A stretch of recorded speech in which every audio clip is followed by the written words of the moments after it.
तो हेलो, कैसे हैं आप सभी लोग। आई होप सब लोग बहुत अच्छे होंगे। तो बच्चों, एक मेजरली प्रॉब्लम क्या आ रही थी, मैंने बच्चों से बात की और बच्चों ने मुझे बताया कि दीदी इस समय कुछ भी मैनेज नहीं हो पा रहा है, ना हमारी क्लासेस मैनेज हो पा रही, कोचिंग ट्यूशन्स की, है ना स्कूल मैनेज हो पा रहा है, इतना काम रहता है ना। ऊपर से हम लोग सेल्फ स्टडी के लिए बिल्कुल टाइम नहीं निकल पा रहा है और सब कुछ बिखर चुका है, ना मार्क्स अच्छे आ रहे हैं एग्ज़ाम्स में। तो दीदी, क्या रोड मैप रहने वाला है हमारा, इसमें बहुत ज़्यादा प्रॉब्लम आ रही है। तो आज हम लोग इसी के बारे में बात करेंगे कि आगे हमारा रोड मैप कैसा रहेगा और हम लोग किस तरह से चीज़ों को सुलझाएंगे। चलिए स्टार्ट करते हैं। रोड मैप बताने वाली हूँ। अच्छा देखो, सबसे मेन चीज़ क्या होती है कि आपको अपना माइंडसेट, देखो बेटा, चेंज करना रहेगा। माइंडसेट कैसे चेंज करना, जैसे आप लोग क्या करते हैं, जैसे मान लीजिए आप लोगों ने कहा कि मैं 8 बजे से पढ़ूँगी। अब 8 का अगर 8:03 हो रहा है या 8:15 हो रहा है, मान लीजिए 8:15 हो रहा है, तो आप क्या सोचेंगे, अरे 15 मिनट निकल गए, अब मैं कल से पढ़ूंगी, 8 बजे पढ़ूंगी। तो बेटा ये बिल्कुल मत करिए। 8:15 हो रहा है, आप 8:15 से बैठिए, है ना।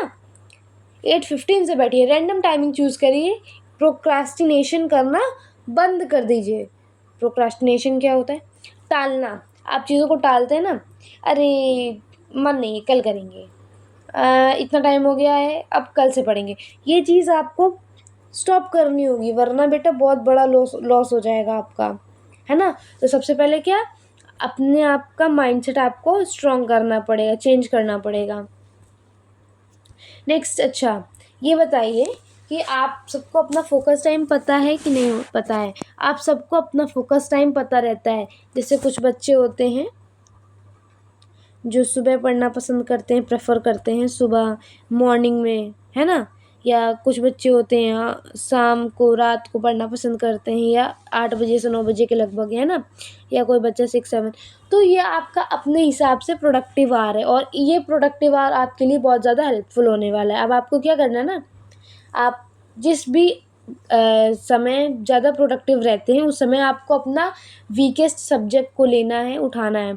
अब इससे पता क्या होगा, इससे ये होगा कि जब आप प्रोडक्टिव आवर्स में इन वीकेस्ट सब्जेक्ट को पढ़ेंगे ना, तो समझने की कोशिश करेंगे, समझने की, तो ये चैप्टर्स आपको समझ में आने लगेंगे सब्जेक्ट्स, और आपसे इस सब्जेक्ट के क्वेश्चंस बनने लगेंगे, है ना।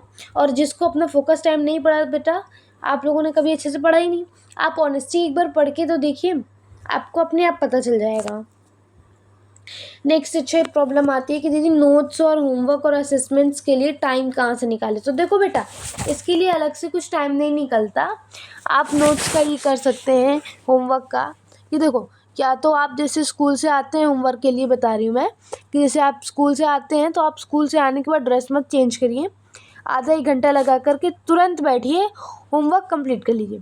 या जैसे कुछ बच्चों का ये होता है कि दीदी मैं लेट आती हूँ घर, है ना, हम लेट आते हैं घर, तो आप ऐसा करिए कि रात को जब आप पढ़ाई करते हैं, या है ना, सॉरी, हाँ, रात को जब आप पढ़ाई करते हैं तो जब वो नींद वाला समय होता है ना, देखो आधा 1 घंटा तो आपका, 1.5 घंटा तो आप प्रोडक्टिव रहते हैं, उसके बाद आपको नींद आने लगती है। तो उस टाइम पे आप अपना होमवर्क निपटा सकते हैं।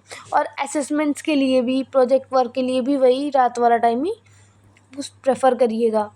प्रोडक्टिव टाइम में होमवर्क, असेसमेंट, नोट्स वगैरह मत लेके बैठिएगा, ये लॉस हो रहा है टाइम का। ओके। अच्छा, नोट्स के लिए मैं एक चीज़ बताना चाहती हूँ कि प्लीज़ हरे भरे नोट्स मत बनाइएगा। मैंने कई बच्चों को देखा है, मार वो बॉर्डर बनाने लगते हैं, है ना, 4 प्रकार के पेन ले लेंगे तो एक से हेडिंग पड़ रही है, एक से लिखा जा रहा है। तो ये आपको नहीं करना है। आपको मैक्सिमम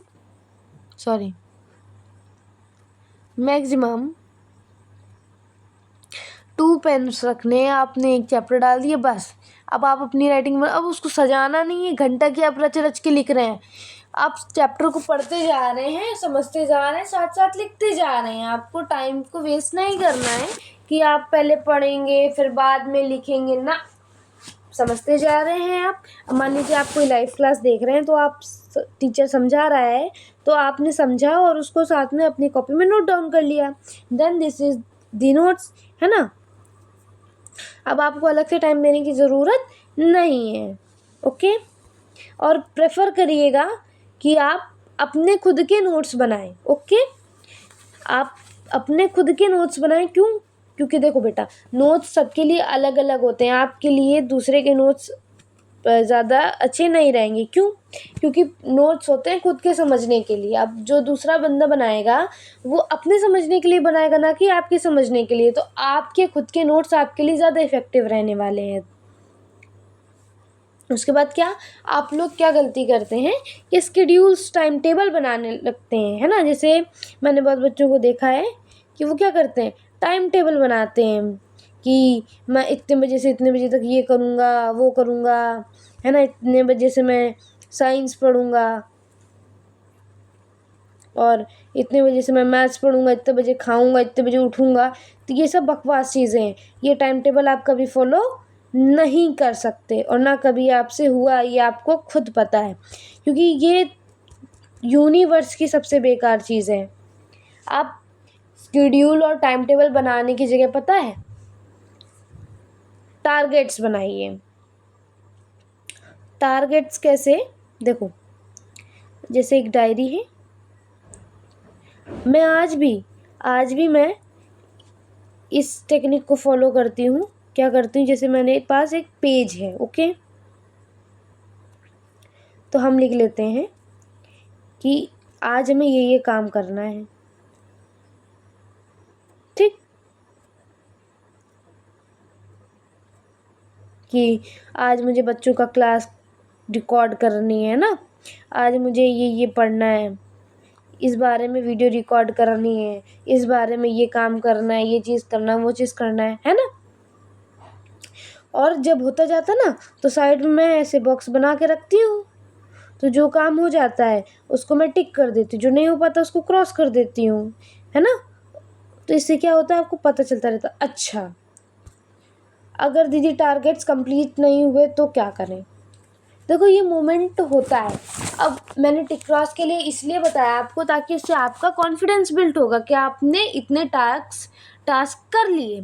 अच्छा, बाय चांस नहीं होता तो वो आपके नेक्स्ट डे के टारगेट्स में सबसे ऊपर होना चाहिए, सबसे ज़्यादा प्रेफर्ड वही होने चाहिए, है ना। सबसे पहले आपकी प्रायोरिटी क्या है, जो कल के टास्क हैं वो आपको कंप्लीट करने हैं। ओके, अच्छा, डोंट स्टडी मच, है ना। मैं ये नहीं कह रही हूँ कि आप बहुत ज़्यादा पढ़िए ना, आपको रोज़ ज़्यादा नहीं पढ़ना है। आपको मिनिमम डेली, मैं बता रही हूँ, आप अगर डेली 1 से 2 घंटे सेल्फ स्टडी के लिए निकाल रहे हैं तो it's more than enough. Okay,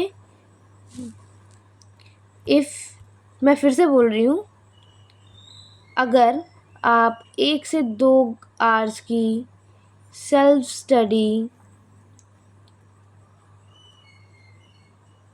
कर रहे हैं तो इट्स मोर देन इनफ। यही आपके लिए मोर देन सफिशिएंट है।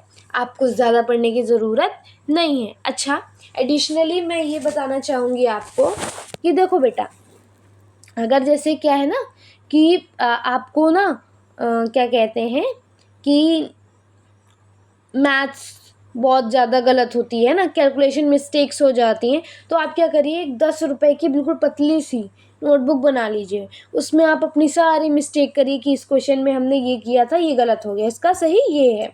ओके, ये आप सारे सब्जेक्ट्स के लिए यूज़ कर सकते हैं। चाहें तो आप एक बनाइए, एक में सबका लिख लीजिए।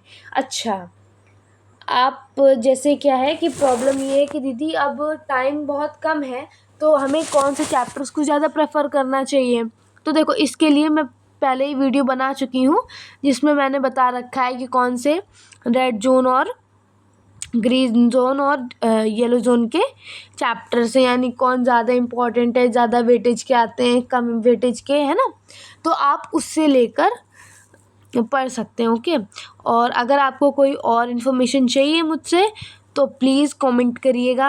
आई होप आपको वीडियो पसंद आया होगा। और प्लीज़, मैं दावे के साथ कह सकती हूँ कि अगर आपने इन स्ट्रेटजीज़ को यूज़ किया तो आप बहुत अच्छा करने वाले हैं। आगे आपको कोई नहीं रोक सकता। ओके, तो चलिए, तब तक के लिए टाटा बाय बाय, सी यू, मिलते हैं नेक्स्ट वीडियो में। हाँ, जो आपकी बायोलॉजी की एक्टिविटी की सीरीज़ रुकी हुई है वो मैं एक रिकॉर्डेड लेक्चर डाल दूँगी। ओके, उसकी आप टेंशन मत लीजिए। आई होप आपने वो चैप्टर भी अच्छे से पढ़ा होगा। वीडियो आए हो तो चैनल को सब्सक्राइब करिएगा, वीडियो को लाइक करिएगा, शेयर करिएगा, कमेंट करिएगा। बाय बाय, टाटा, सी यू।